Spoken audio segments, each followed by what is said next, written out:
At first, everyone thought Miranda Cole had come to the wedding to cry. After all, her husband, Derek, had humiliated her in the cruelest way possible. He stood in their living room, adjusted his designer watch, looked at the woman who had sacrificed everything for him and said, "I'm too good for you." Then he filed for divorce, took the house, emptied the accounts, and walked straight into the arms of his wealthy boss, Vanessa Hale. But Derek wasn't finished. To prove he had upgraded, he sent Miranda an invitation to his luxury wedding, expecting her to arrive broken, ashamed, and invisible. He wanted Vanessa to see the poor ex-wife he had escaped from. What he didn't know was that Miranda had just inherited $300 billion from the grandfather everyone believed had died poor. So when the church doors opened and Miranda stepped out of a white Rolls-Royce, surrounded by bodyguards, wearing calm power like a crown, the entire room froze. Derek laughed nervously until the CEO of Vanessa's company rushed forward, bowed his head, and called Miranda Madam Owner. That was when Vanessa's smile collapsed. Because Miranda didn't just inherit money. She inherited the company Vanessa had been using to climb society. She inherited the building Derek bragged about. And worst of all, she inherited the power to decide whether both of them would still have a future by Monday morning. But what Derek did next in front of every guest was so shameless, so desperate, and so unbelievable that people pulled out their phones to record it. And Miranda's response. It didn't just shock the wedding. It destroyed the lie Derek built his entire new life on. For 3 long seconds after the CEO bowed, nobody moved. The violinist missed a note. The priest lowered his program. Vanessa's bridesmaids stood with their mouths slightly open, their pale pink bouquets hanging uselessly at their sides. Even the camera crew stopped pretending they were invisible. One man slowly adjusted his lens, as if he understood the ceremony had just become something bigger than a wedding. Derek's smile stayed on his face, but it no longer belonged there. It was frozen, stretched, desperate. "Madam Owner," he repeated, laughing once through his nose. No, that's impossible." Miranda didn't answer him immediately. She simply stood at the entrance of the grand church in her ivory-tailored suit, not a wedding dress, not a revenge gown, not the costume of a woman begging to be noticed. It was clean, elegant, expensive in a way that did not shout. Her hair was swept back from her face. Diamond earrings caught the daylight pouring through the stained glass windows, but her expression was what held the room. Calm. Too calm. That calmness was what frightened Derek most. He had known Miranda when she cried silently over unpaid bills. He had known her when she stayed up past midnight ironing his shirts for investor meetings. He had known her when she ate leftovers so he could afford restaurant dinners with clients. He had known her when she smiled politely at people who ignored her, when she sat at the edge of corporate dinners because Derek said she did not understand real business conversations. But he had never seen this Miranda before. This Miranda did not look angry. She looked finished. The man who had bowed to her was Franklin Mercer, the group CEO of Crownville Global Holdings, a company so powerful that men like Derek spoke its name the way ordinary people spoke about presidents. Crownville owned hospitals, hotels, airports, insurance firms, real estate towers, shipping ports, and private investment banks across continents. It owned the company Vanessa had spent 3 years trying to climb. It owned the downtown glass building, where Derek used to take selfies in the lobby and tell people he was close to serious power. Franklin Mercer was not a man who bowed to anyone.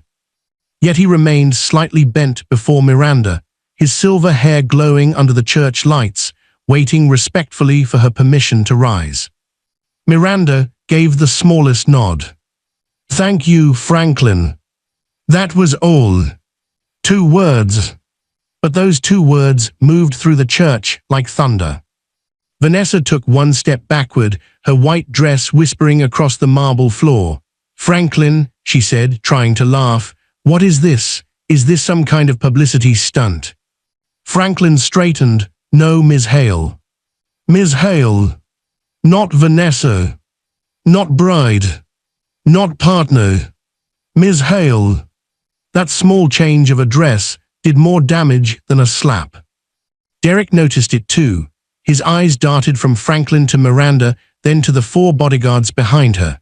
They stood in perfect formation, dark suits, earpieces, hands folded in front of them. One of them carried a black leather folder with a gold insignia Derek had never seen before, though he had bragged for months about knowing every symbol of serious wealth. The guests began whispering. Is that his ex-wife? She owns Crownville. I thought Vanessa worked there. No, Vanessa works under one of the subsidiaries. Derek divorced her for his boss. This is insane. Miranda heard all of it. She had heard whispers all her life. When she was 8, she had heard her mother's friends whisper that her grandfather, Elijah Cole, had wasted his life fixing clocks in a narrow little shop on the poor side of town. When she was 13, she heard classmates whisper that she wore second-hand shoes. When she was 25, she heard Derek's mother whisper that her son could have married higher. When she was 32, she heard Vanessa whisper at a charity dinner, "Some women are born to support greatness, not become it." Miranda used to let whispers enter her chest and stay there. But her grandfather had once told her something while repairing an old pocket watch with cracked glass. "Child," Elijah had said, his hands steady despite his age, "people whisper when they don't have the courage to knock on the door of truth. Let them whisper. One day, the door will open by itself." Miranda had not understood him then. She understood him now. Vanessa forced a smile. "Derek, say something." Derek swallowed hard. His face had begun to shine under the lights. "Miranda," he said, and his voice came out softer than he intended. "What are you doing here?" A murmur moved through the room again. The invitation, resting inside Miranda's purse, suddenly felt heavier than paper. Derek had sent it with a handwritten note. "Hope you can handle seeing what success looks like." She had read it once, standing in the small rented room where she had slept after the divorce.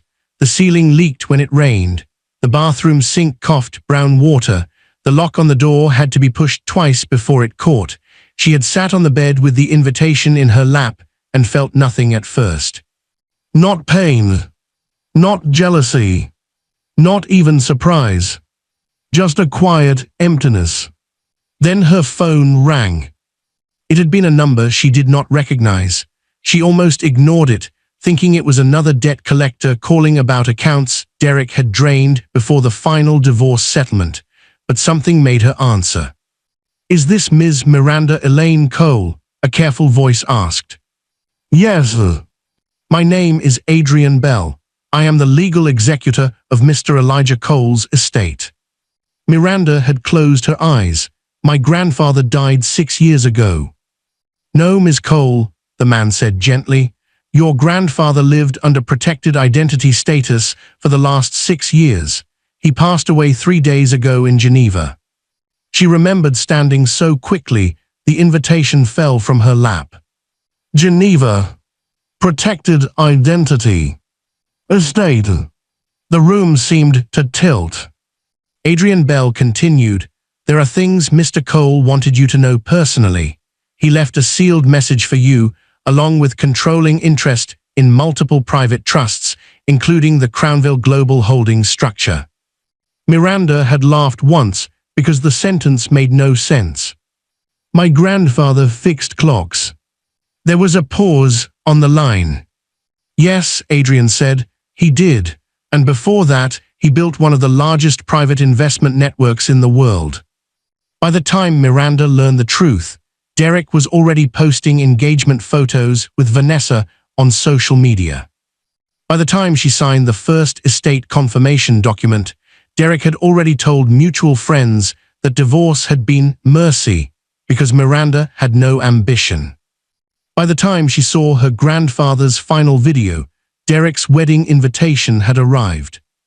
In the video, Elijah Cole sat in a leather chair near a window overlooking mountains. He looked thinner than she remembered, but his eyes were still bright. "Miranda," he said, smiling with sadness, "I owe you the truth. I built wealth in silence because noise attracts wolves. Your grandmother paid for that lesson. Your mother paid for that lesson. I refused to let you pay for it before you had strength enough to carry the weight. Forgive me." Miranda had cried then, not because of the money, but because the old man she thought had died alone had been alive, watching from a distance, protecting what she did not know existed. "You were never poor," Elijah continued in the video. "You were hidden. There is a difference." Those words had followed her everywhere. "You were hidden. There is a difference." Now standing in the church where Derek expected to display her shame, Miranda looked at him and said, "You invited me." A few guests gasped softly. Derek blinked. I didn't think you would actually come." "Clearly." Vanessa's fingers tightened around her bouquet. "This is inappropriate. This is my wedding." Miranda turned her eyes to her. "Yes, I can see that." Vanessa lifted her chin. "Then why are you here?" Miranda's gaze dropped to the bouquet, then to the diamond necklace at Vanessa's throat. It was the same necklace Derek had claimed was a corporate gift 2 months before the divorce. Miranda remembered seeing the receipt in his jacket pocket, $58,000. At the time, their mortgage was late. Her car needed repairs. Derek told her she had to be more patient because success required sacrifice. Apparently, sacrifice had meant Miranda walking to work, while Vanessa wore diamonds. "I came," Miranda said, "because your groom insisted I witness what success looks like." A ripple passed through the guests. Someone near the back said, "Oh my God." Derek's mother, Gloria, rose from the front pew. She was dressed in deep purple lace, her church hat tilted at an angle of moral superiority. Gloria had spent years treating Miranda like an unpaid servant who had accidentally married into royalty. "Now listen here," Gloria snapped. "I don't know what trick you pulled, but you are not going to ruin my son's wedding. You had your chance to be a good wife, and you failed." Miranda looked at Gloria for the first time. The old words came back, sharp and bitter. "You don't bring enough to the table. A woman without pedigree should be grateful. Derek needs a wife who can elevate him, not embarrass him." Miranda had spent years trying to earn kindness from a woman who considered cruelty a family tradition. Franklin Mercer stepped forward slightly, but Miranda lifted one hand. He stopped immediately. That gesture did not escape the room. Miranda did not raise her voice. "Mrs. Cole, sit down." Gloria's mouth opened. Nothing came out. Perhaps it was the way Miranda said it, not rudely, not loudly, but with the authority of a woman who had stopped asking permission from people who mistook patience for weakness. Gloria sat. Derek looked humiliated. For years, he had used his mother's disapproval like a weapon. Now the weapon had been placed gently back on the table. Vanessa turned toward Franklin. "I want security to remove her." Franklin's expression remained smooth. "Ms. Hale, the security team on this property reports to Crownville Asset Protection as of 9 o'clock this morning. Ms. Cole's team has full clearance." Vanessa stared. "This church is private. The estate trust owns the land beneath it." The room erupted. Not loudly, not chaotically, but in a wave of stunned disbelief. Guests looked down at the floor as if the marble itself had suddenly become part of Miranda's inheritance. Derek let out a laugh that broke halfway. No, this is ridiculous. Miranda, stop this. You're embarrassing yourself." Miranda tilted her head. "Am I? You expect us to believe you own Crownville? You, the same woman who begged me for grocery money." There it was. The old Derek. The one who returned whenever fear threatened his pride. He needed her small so he could feel large. He needed her poor so his betrayal could look like progress. He needed her broken because if she stood tall, the entire story he had told himself would collapse. Miranda saw that clearly now. She wondered how she had mistaken his arrogance for confidence, how she had once thought the sharpness in his voice meant ambition, how she had excused the way he corrected her in public the way he took credit for her ideas, the way he called her too emotional whenever she noticed his lies. Years earlier, before Vanessa, before Crownville, before the divorce papers, Derek had been a young man with cheap shoes and expensive dreams. Miranda met him at a community business seminar where he spoke too loudly about wealth creation to a room of tired workers and hopeful graduates. He had no money then, no connections, no rich boss, just a borrowed suit, a hungry smile, and a way of making the future sound like a place only he could enter. Miranda had believed in him. When Derek's first startup failed, she sold her grandmother's bracelet to cover his payroll. When his second business collapsed, she worked double shifts at the accounting office and told him not to give up. When he cried in the car after being rejected by investors, she held his hand and said, "One day, people will see what I see." What she did not understand was that Derek did not want to be seen. He wanted to be worshipped. And worship always demands a sacrifice. Miranda had been that sacrifice for 7 years. Now Derek stood at the altar in a custom tuxedo paid for partly by the woman he had betrayed, and he still had the nerve to call her embarrassing. Franklin nodded to the bodyguard holding the folder. The man stepped forward and opened it. "Mr. Cole," Franklin said. "For clarity, Ms. Miranda Elaine Cole holds controlling authority over the Cole Sovereign Trust, which holds majority ownership of Crownville Global Holdings and its affiliate companies, including Hale Meridian Group, where Ms. Vanessa Hale currently serves as Regional Strategy Director." Currently, the word landed like a blade. Vanessa's eyes widened. Derek turned slowly toward her. "Regional Strategy Director." Vanessa's face flushed. "Derek, this is not the time. You told me you were executive partner." "I was being promoted." Franklin said no promotion had been approved. The guests made a sound that was almost laughter, almost shock. Derek's face twisted. He had married upward in his mind. He had traded his wife for power. But now, in front of everyone, he discovered Vanessa was not the tower. She was merely renting an office inside one. Miranda watched that realization enter him. It was ugly. Not because he was hurt, because even in that moment, his pain was not about love. It was about status. He did not look betrayed because Vanessa had lied to his heart. He looked betrayed because she had lied to his ambition. Vanessa noticed it too. "Derek," she hissed, "do not look at me like that."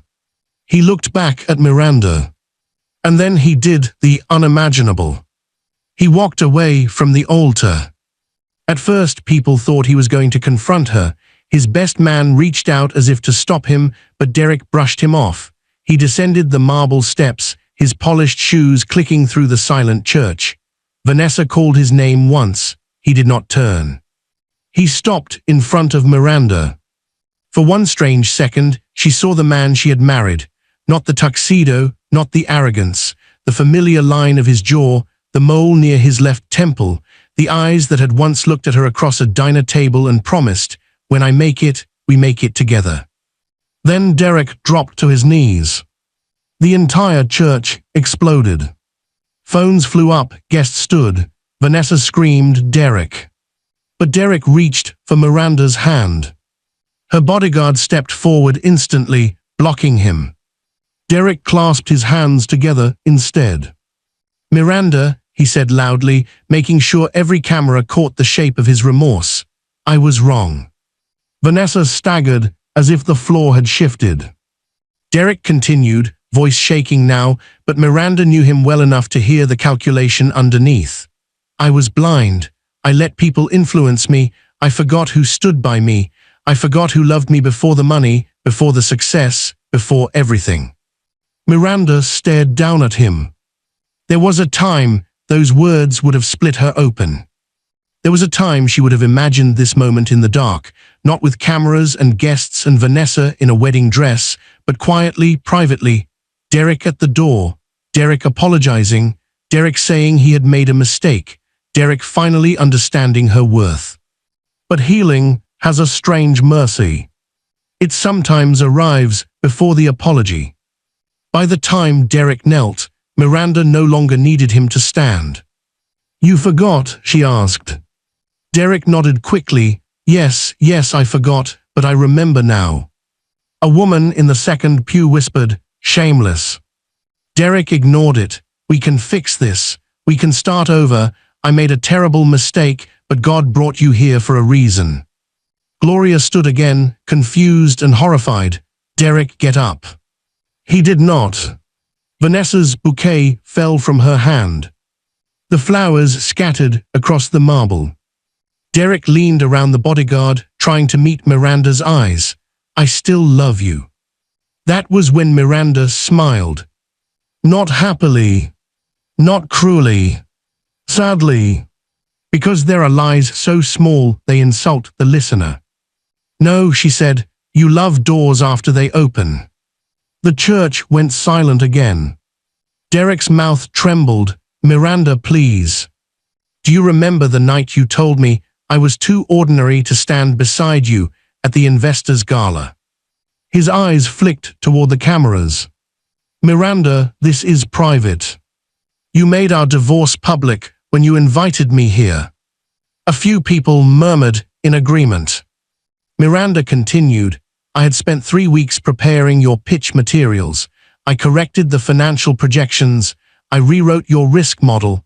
I even created the expansion strategy Vanessa praised you for later." Derek's face tightened. Vanessa looked at him sharply.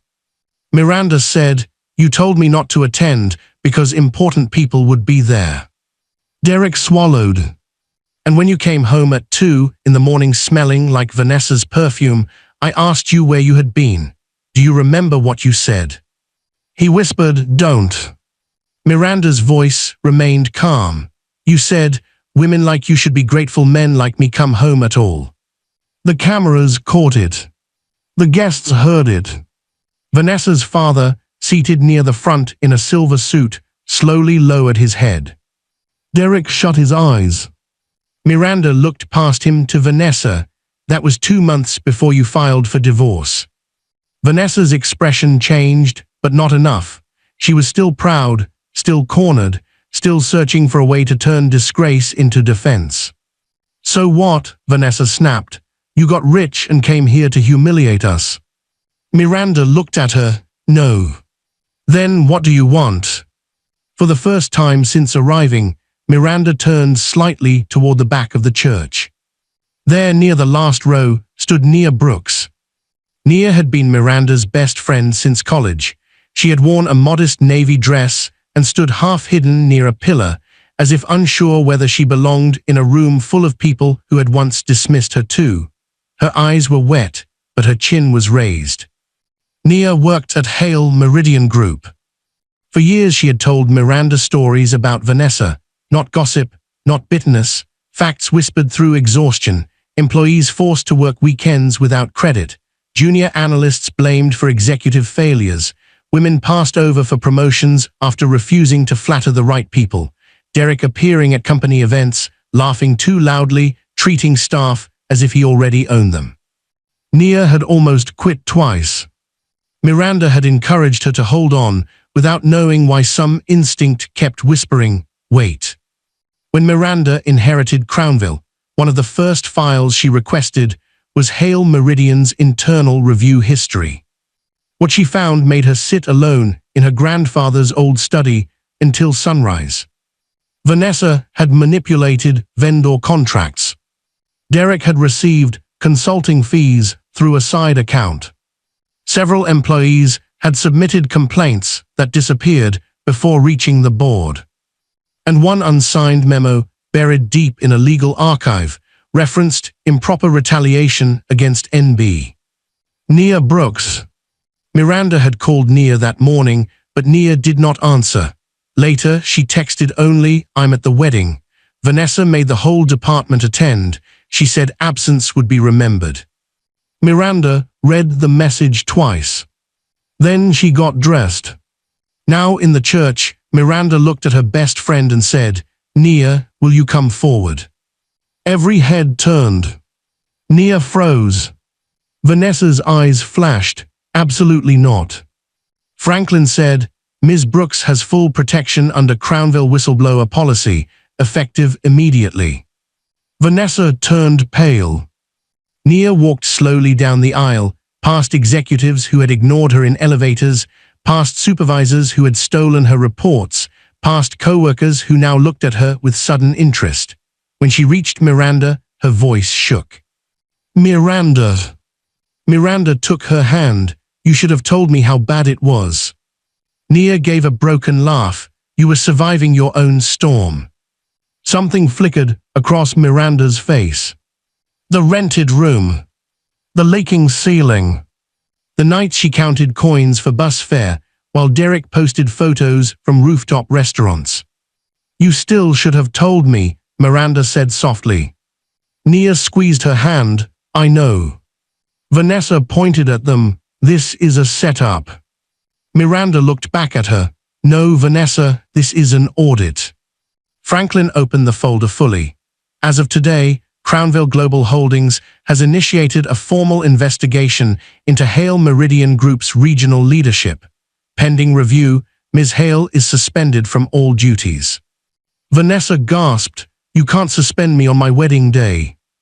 Miranda said, You scheduled the wedding on company property, required employees to attend, used company vendors, and billed portions of the event to a corporate hospitality account. The church erupted again. Vanessa's father stood. Vanessa. Vanessa looked around like a trapped animal. It wasn't like that. Franklin said, The invoices indicate otherwise. Derek was still on his knees, forgotten, his grand performance shrinking by the second. Miranda turned to him. And you, Derek. His face lifted quickly, desperate. Yes. You received unauthorized consulting payments from Hale Meridian while still legally married to me, then concealed them during divorce proceedings. His hope vanished. That is not true, he said. Miranda nodded to the bodyguard. The man removed a document from the folder and passed it to Franklin, who passed it to Derek's attorney in the second row. The attorney, who had been invited as a guest, put on his glasses with trembling hands. Derek stared at him. Martin. Martin read the first page. His face went gray. Derek's voice cracked. Martin, tell them. Martin slowly closed the document. Derek, don't say anything else. That was the moment the wedding truly died. Not when Miranda arrived. Not when Franklin bowed. Not even when Derek knelt. It died when Derek's own lawyer told him silence was his safest vow. Miranda looked at the altar, the flowers, the gold-trimmed chairs, the photographers, the cake visible through the open reception hall doors. Everything had been arranged to display triumph. Everything had been purchased to prove Vanessa had won. But borrowed glory has a short shelf life. Derek stood slowly. His knees had left faint marks on his tuxedo trousers. He tried to recover his dignity by smoothing his jacket. Miranda, he said under his breath, you don't want to do this. She looked at him carefully. That's the first true thing you've said today. He blinked. I didn't want any of this. I didn't want your humiliation. I didn't want revenge to be the language you finally understood. I wanted a marriage where respect did not have to be purchased with inheritance documents. I wanted a husband who recognized loyalty before strangers recognized wealth. Her voice softened, and somehow that made it worse. But you taught me something, Derek. Some people don't see love. They only see leverage. Derek's jaw tightened. So what now? You destroy me. No, Miranda said. You did that before I arrived. Vanessa suddenly lunged forward, not physically attacking, but rushing toward Miranda with both hands raised in frantic rage. You think you're better than me because some dead old man gave you money. The bodyguards shifted. Miranda did not. No, she said, I think I'm responsible for what that money controls, including the people you hurt. Vanessa laughed bitterly. People like Nia, please, she was mediocre. Nia flinched. Miranda's eyes cooled. It was the first visible sign of anger. When Miranda spoke again, her voice was quiet enough that people leaned forward to hear it. Nia Brooks created the market entry analysis that saved Hale Meridian's West African expansion. You presented it as your own. Vanessa's lips parted. Nia also flagged the vendor irregularities that your office buried. Franklin added, those findings have now been recovered. Vanessa looked at Franklin, then at the guests, then at Derek, searching for someone willing to stand beside her. Derek looked away. That betrayal struck her harder than Miranda's arrival. Because Vanessa finally realized she had not stolen a loyal man. She had stolen a mirror. Derek reflected whoever looked most profitable. Vanessa whispered, Derek. He said nothing. Miranda watched Vanessa understand what she herself had taken years to learn. A man who leaves for status will leave again when status changes direction. Vanessa's face crumpled, but pride quickly pulled it back into place. Fine, she said, fire me, sue me, do whatever you want, but you're still the woman he left. For a moment, the old insult hovered in the air. Then Miranda nodded. Yes, she said, I am. The simplicity stunned everyone. Miranda stepped closer, not to threaten, not to boast, but to speak a truth she had earned. I am the woman he left when he thought I had nothing. I am the woman he mocked when he thought no one important was listening. I am the woman he invited here because he wanted my pain to decorate your victory. She paused. And I am the woman who thanks God every day that he showed me who he was before I inherited enough power to make him permanent. Nia covered her mouth. Someone in the pews whispered, Lord. Derek stared at Miranda as if seeing her for the first time, not because she had changed, but because his blindness had stopped being useful. He took a step forward. Miranda, I know I hurt you. She held up one hand. No, don't reduce it to hurt, you planned. He stopped. You planned the account transfers, you planned the divorce timing, you planned the wedding invitation, you planned to make me feel small in a room full of people. Hurt can be accidental, what you did had a calendar. That sentence traveled through the church like a verdict. Derek's mother began crying loudly in the front row, but even her tears seemed confused, unsure whether they mourned her son's disgrace or the loss of access to the life she thought Vanessa would provide. Miranda, Gloria sobbed, please, we were family. Miranda looked at her. A memory rose. Gloria standing in Miranda's kitchen 3 years earlier, opening cabinets and complaining that Derek deserved a woman who stocked imported tea, not discount coffee. Gloria telling neighbors Miranda was holding Derek back. Gloria taking Derek's side during the divorce and asking if Miranda could be reasonable by leaving the house quietly because a man needs peace to rebuild. Family. Miranda said, family does not require a woman to disappear so a man can feel chosen. Gloria's sobs became quieter. Franklin checked his watch, then leaned toward Miranda. Madam, the board call begins in 40 minutes. Derek heard it. The board call. Not a threat, not drama. Business.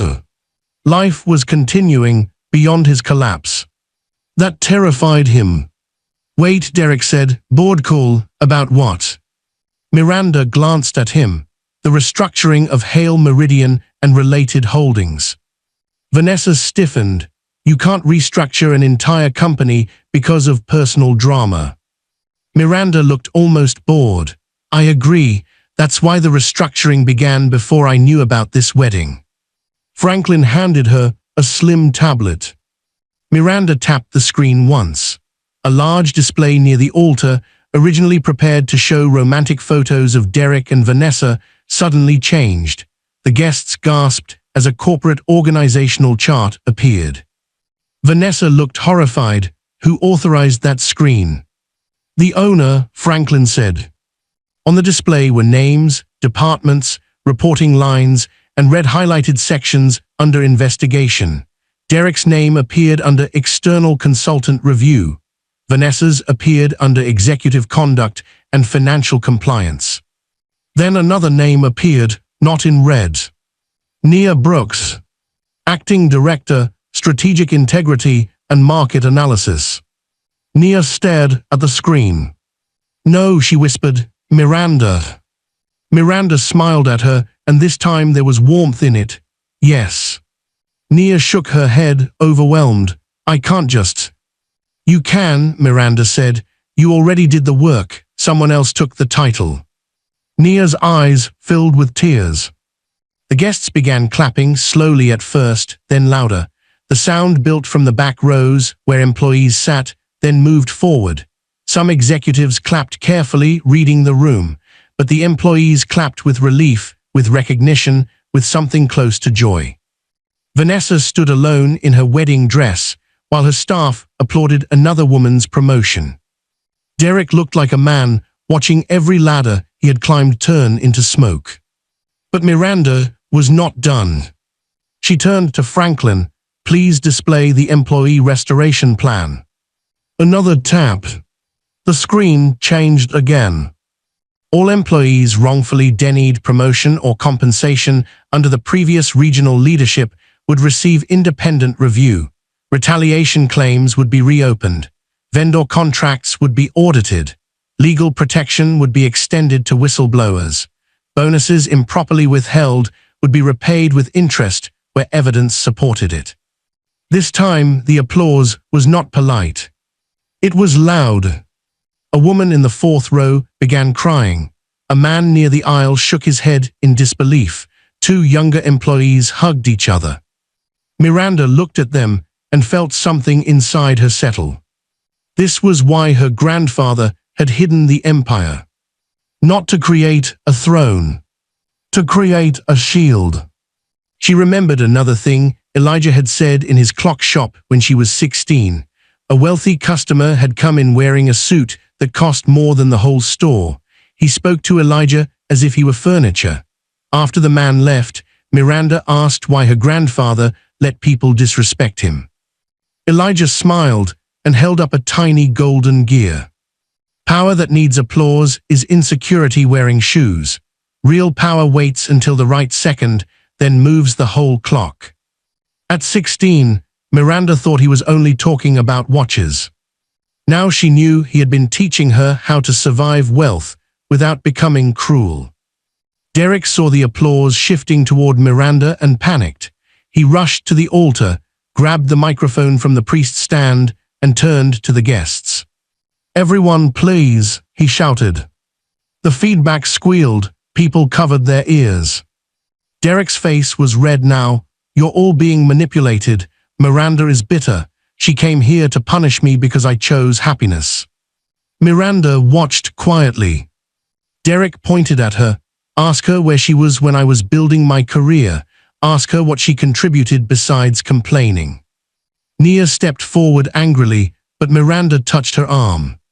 "Let him." That was what her eyes said. Derek continued, louder, more reckless. "I made myself. Nobody gave me anything.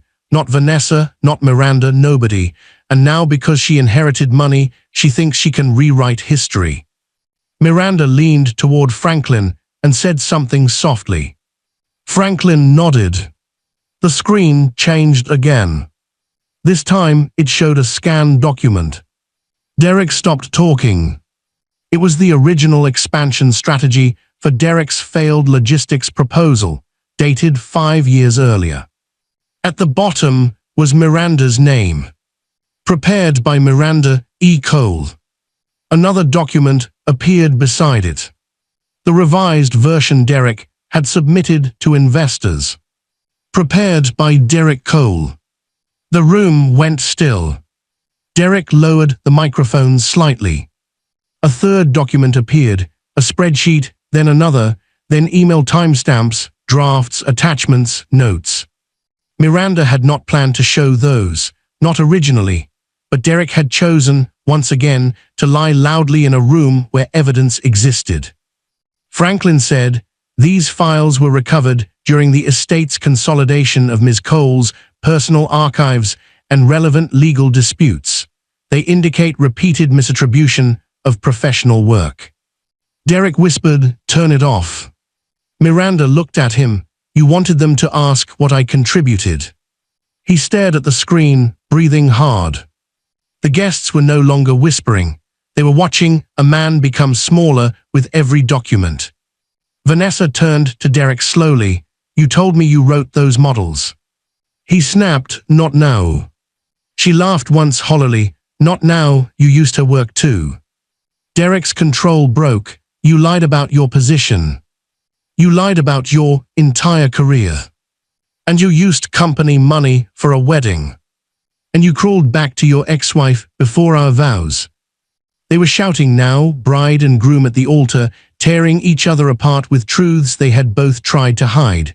The priest stepped back. Vanessa's father covered his face. Gloria cried louder. Guests recorded openly. Miranda turned away. She did not need to watch. There was a time she might have found satisfaction in their public collapse. Instead, she felt a strange heaviness. Not pity exactly. Consequences were necessary, but she understood something painful. People like Derek and Vanessa did not simply destroy others. They eventually destroyed the illusion that protected them from themselves. Nia stood beside her. "Are you okay?" Miranda looked at her friend. "I will be." "Not today." Miranda gave a small smile. "Today is busy." Nia laughed through tears. The laughter steadied them both. Franklin approached. "Madam, legal counsel recommends we leave before local media arrives.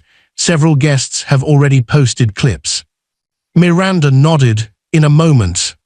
She walked up the aisle toward the altar.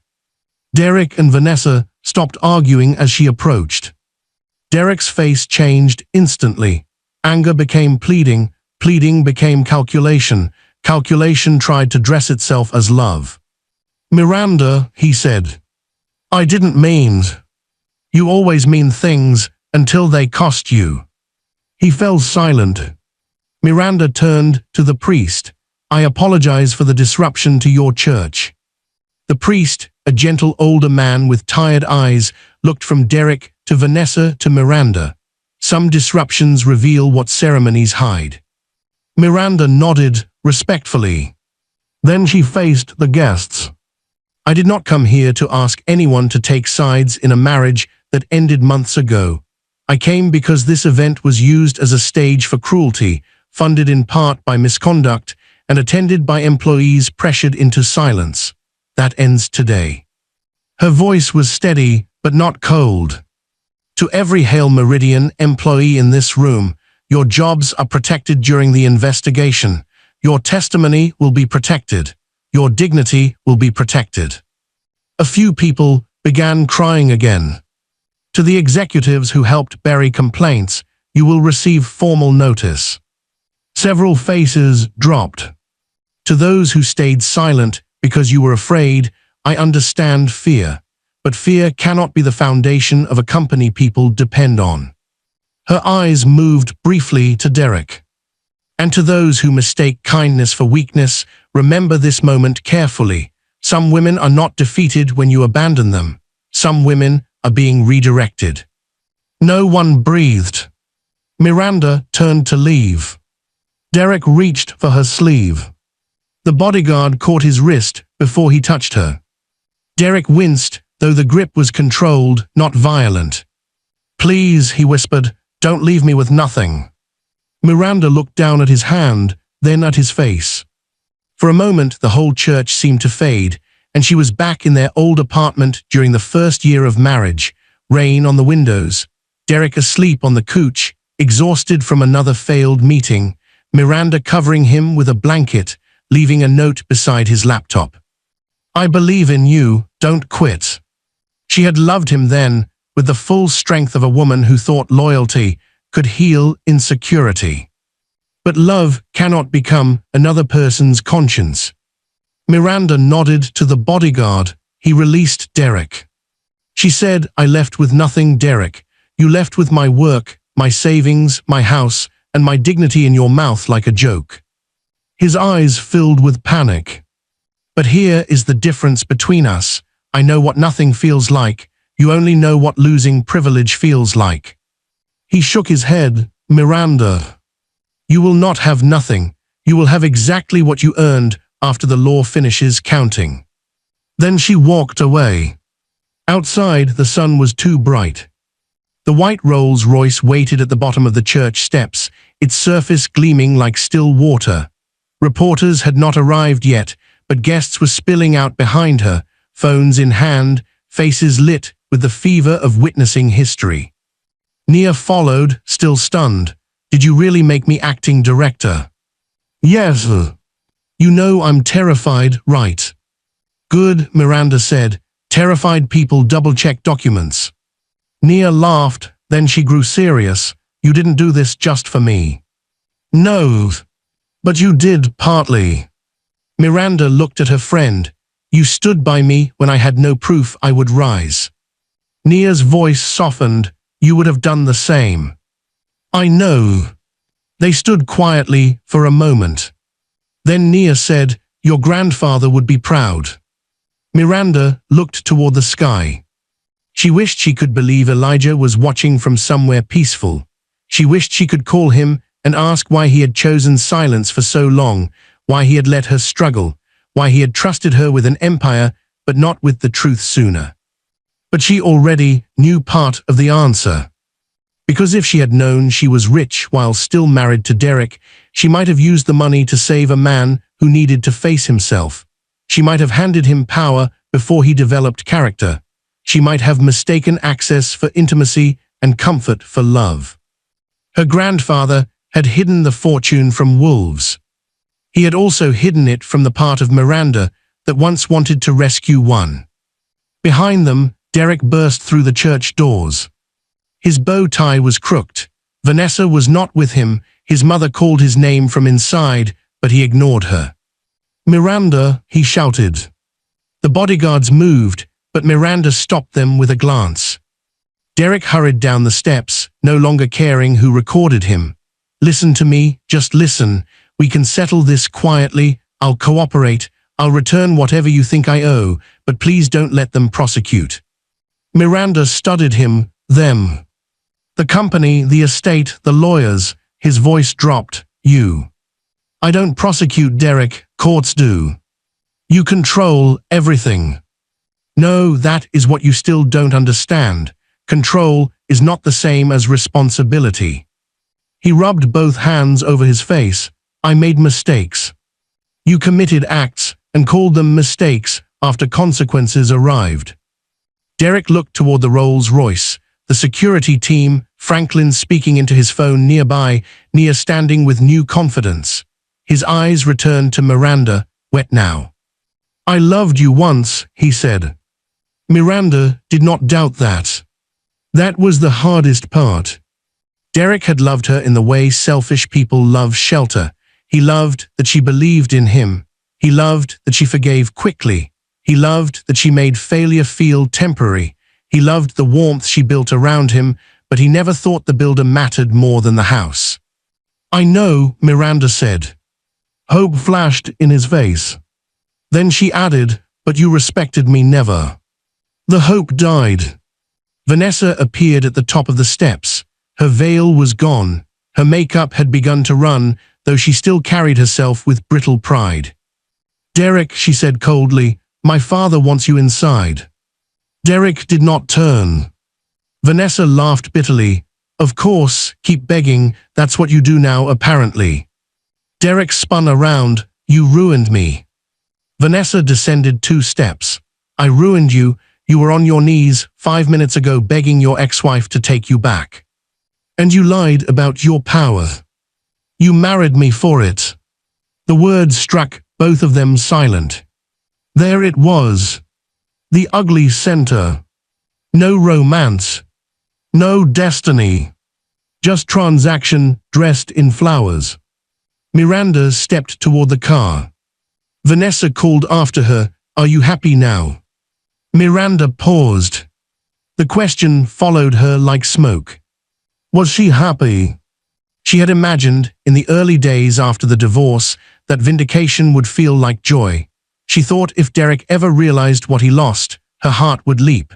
She thought if Vanessa ever tasted humiliation, the wound would close. But standing there, with a $300 billion inheritance behind her and a destroyed wedding before her, Miranda did not feel happy. She felt awake. "No," Miranda said, "but I'm free." She entered the Rolls-Royce.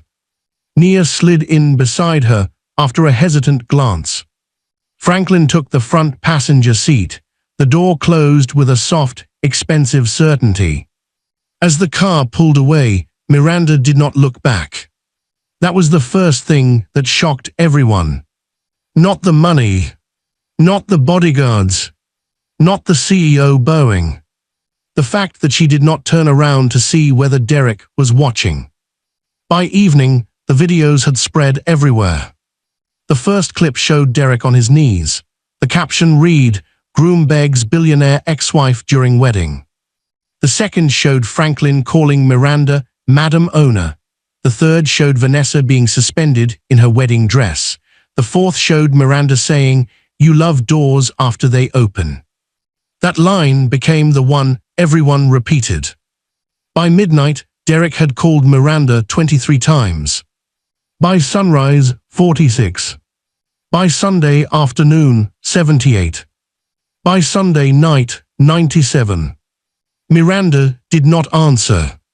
She spent Sunday in her grandfather's old estate house, a place she had never visited before the inheritance. It sat behind iron gates at the edge of a private lake, surrounded by old trees and quiet lawns. Inside, it smelled of cedar, paper, and time. Every room held evidence of Elijah's hidden life, photographs with world leaders, letters from bankers, maps marked with investments, a wall of clocks, all set to different time zones. Miranda walked through the house barefoot, still trying to connect the grandfather who taught her how to make soup from leftovers with the man who owned shipping corridors and medical patents. In his study, she found the old cracked pocket watch. The same one from the shop. It sat under glass with a note beside it. For Miranda, when she understands timing. She sat at the desk and cried until the lake outside blurred. Not loud crying, not broken crying. The kind that cleans old dust from the soul. On Monday morning, she arrived at Crownville headquarters wearing a charcoal suit and no expression the waiting executives could easily read. The boardroom was on the highest floor of a tower Derek had once photographed from the sidewalk. Miranda entered with Franklin on one side and legal counsel on the other. 12 board members stood immediately. She almost laughed. There had been a time when restaurant hosts looked past her to greet Derek, when salesmen handed him the bill even if she paid, when Vanessa's colleagues asked if she was with catering at a charity event because she carried a tray of programs someone had shoved into her hands. Now Billionaires stood because she entered a room.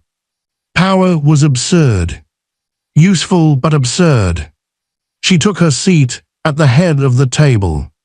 "Good morning," she said. The meeting lasted 4 hours.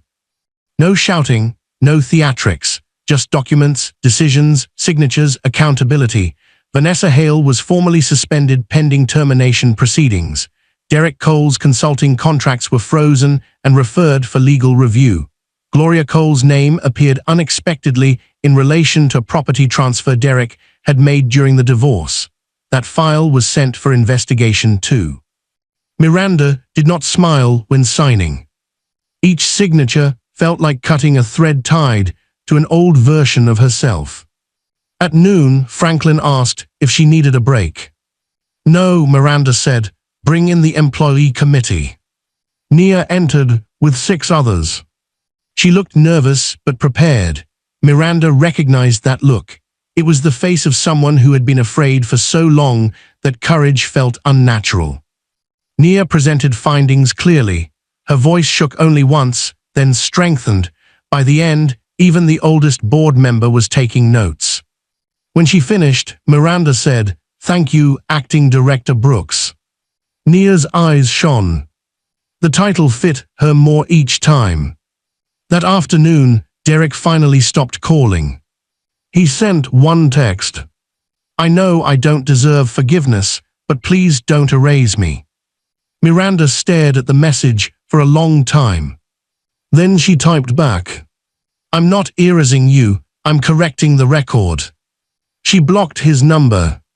The correction took months. Not because Miranda wanted revenge to linger, but because truth has paperwork.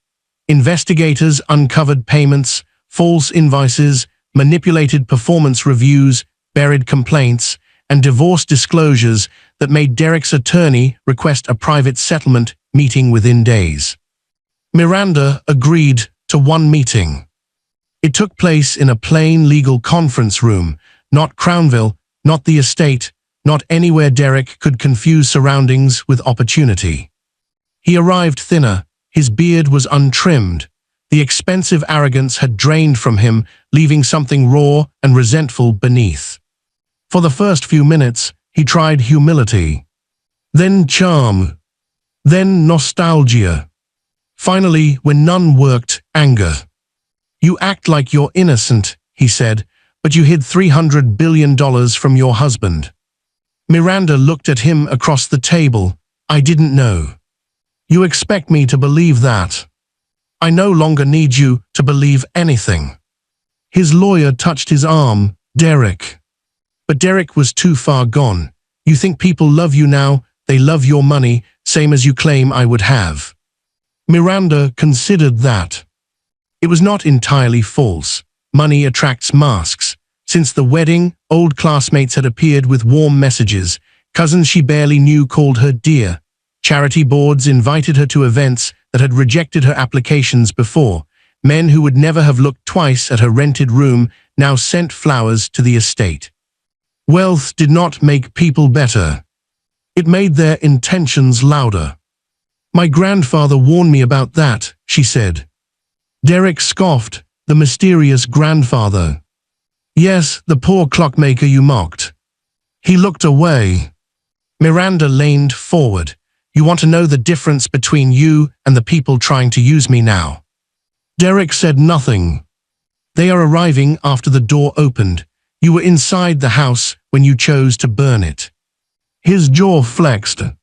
The settlement was signed 2 hours later. Derek returned property interests he had concealed. He waived claims. He agreed to cooperate with investigations.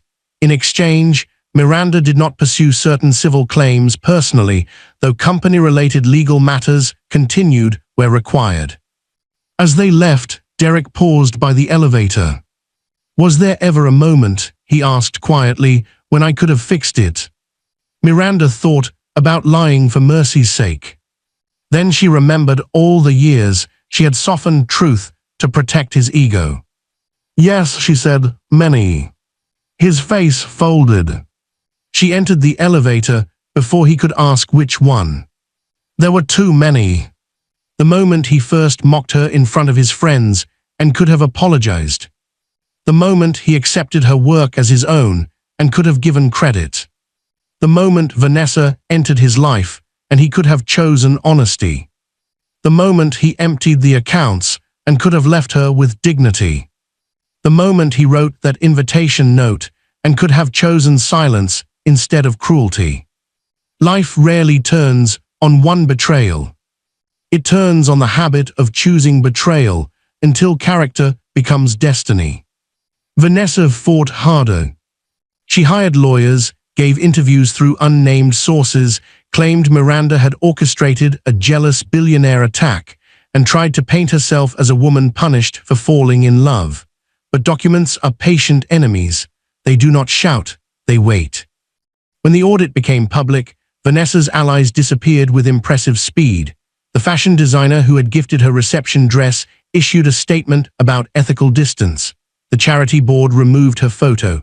Her father's business partners began asking questions about vendor ties. Within 6 months, Vanessa was no longer a symbol of elite success. She was a cautionary tale with excellent lighting. Nia, meanwhile, became permanent director. On the day the appointment was finalized, she walked into Miranda's office holding the contract like it might vanish. "I keep thinking I'll wake up," Nia said. Miranda smiled, "Then make the dream work overtime." Nia laughed. "You sound like your grandfather." "I hope so."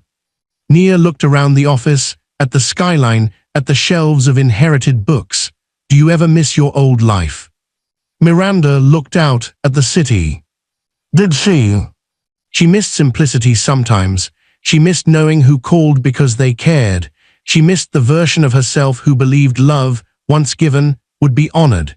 She missed her grandfather's shop, though now she knew it had been theater and sanctuary at once.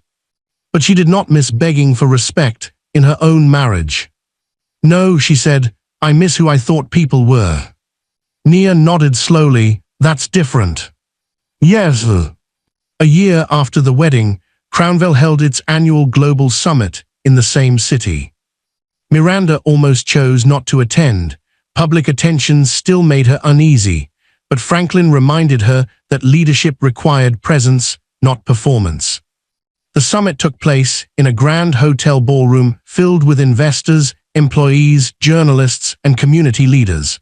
The stage backdrop read, "Power with Accountability." Miranda had approved that phrase herself. Before her speech, she stood backstage holding Elijah's pocket watch. It no longer worked, but she carried it anyway. A reminder that some broken things still keep meaning, even if they stop keeping time. Franklin approached, ready. "No. Good, overconfidence ruins speeches." She laughed. Then her phone buzzed. An unknown number. She almost ignored it, then saw the message preview. It was from Gloria. "I am sorry." Just 3 words. Miranda stared at them. A year ago, those words might have felt like victory.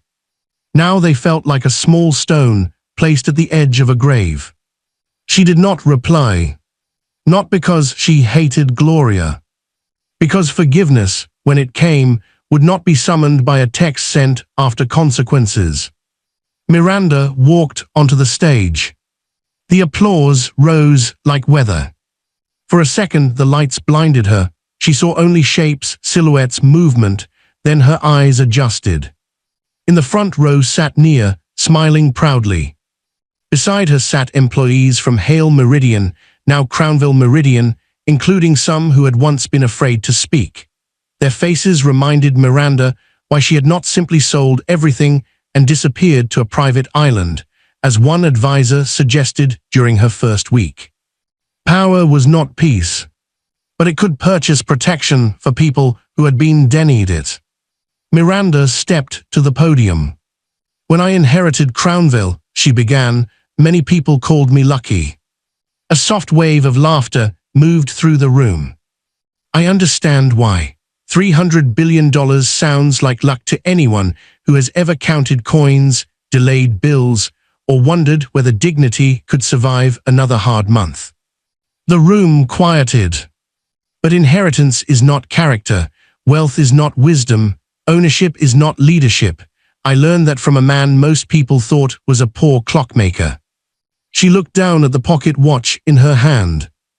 "My grandfather taught me that timing matters, but he also taught me that what moves quietly can still move the world." A camera clicked. "For years, I believed being underestimated was a wound. Now I understand it can be a hiding place, a classroom, and sometimes a warning. Because the people who mistreat you when they think you have nothing are telling you exactly what they would do with power." Nia's eyes glistened. Miranda continued, "This company will not be perfect. No institution is. But while I lead it, we will not reward cruelty disguised as ambition. We will not confuse arrogance with excellence. And we will not build wealth by making honest people feel disposable." The applause began before she finished. This time, Miranda let herself feel it. Not as worship, as agreement. After the speech, Franklin informed her quietly that Derek had watched the live stream. Miranda did not ask how he knew. "What did he say?" Nia asked later, curiosity winning.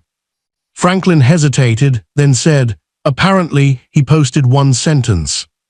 Miranda raised an eyebrow. Franklin read from his phone, some losses teach too late. Nia made a face, dramatic. Miranda laughed. A real laugh.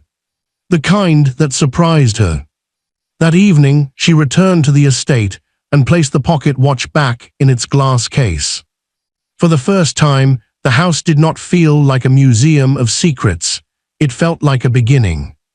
She walked to the window overlooking the lake. The sunset spread gold across the water. Somewhere in the distance, a clock chimed from one of the rooms, then another answered, then another, until the house seemed alive with time. Miranda thought of the wedding. The marble aisle. The dropped bouquet. Derek on his knees. Vanessa's collapsing smile. The phone's recording. The world calling it revenge. But the world had misunderstood. Revenge would have been arriving just to wound. Miranda had arrived to reveal. There was a difference. The next morning, she visited her grandfather's old clock shop. It had been closed for years, preserved by the estate under a shell company. Dust covered the windows. The sign still read coal clock repair in faded gold letters. Miranda unlocked the door herself. Inside, sunlight fell across the workbench where Elijah had once sat with tiny tools and impossible patience. The air smelled like wood polish and old metal. On the wall hung dozens of clocks, all silent. Nia came with her, carrying 2 coffees. This place is smaller than I imagined, Nia said. It always was. Miranda ran her fingers along the workbench. Under a drawer, she found scratches in the wood, initials. I see. And beside them, much smaller, carved crookedly by a child. MC. She remembered doing it. Elijah had pretended to scold her, then carved a tiny heart around both sets of initials when she wasn't looking. Miranda pressed her palm to the mark. For years she thought inheritance meant receiving what someone left behind. Now she understood it also meant deciding what should continue. 6 months later, the clock shop reopened. Not as a shop. As the Elijah Cole Foundation for Ethical Enterprise, a training center for first-generation entrepreneurs, whistleblower protection research, and women rebuilding after financial betrayal. The front rooms still displayed clocks. The back rooms held classrooms. The old workbench stayed exactly where it had always been. On opening day, Nia cut the ribbon. Why me? She whispered. Miranda smiled, because you know what it means when someone finally opens a locked door. Inside, young founders sat at tables with notebooks, laptops, and nervous dreams. Miranda spoke to them without pretending success was simple. Be careful who claps for your ambition, she told them. Some people are applauding because they expect to own the stage later. A young woman in the front row asked, how do you know who's real? Miranda looked at the old clocks. You watch how they treat people they don't need. The answer came easily now. That evening, as the foundation emptied, Miranda stood alone by the door. A black car slowed across the street. For a moment, she saw Derek through the tinted window. Older Lena, watching. Their eyes met. He did not get out. She did not wave. After a few seconds, the car moved on. Miranda felt no rush of pain, no triumph, no longing. Just recognition. Some chapters do not need to be burned. They only need to be closed firmly enough that the wind cannot reopen them. She locked the foundation door and slipped the key into her pocket. Her phone buzzed with a message from Nia. Dinner, no billionaires allowed unless they behave. Miranda smiled and replied, on my way. As she walked down the street, the city lights flickered on one by one. People passed without recognizing her. A child laughed near a bus stop. A street musician played softly near the corner. For the first time in a long time, Miranda enjoyed being just another woman walking into evening. Not abandoned, not hidden, not underestimated. Free. And somewhere behind her, inside the old clock shop, one restored clock began ticking again.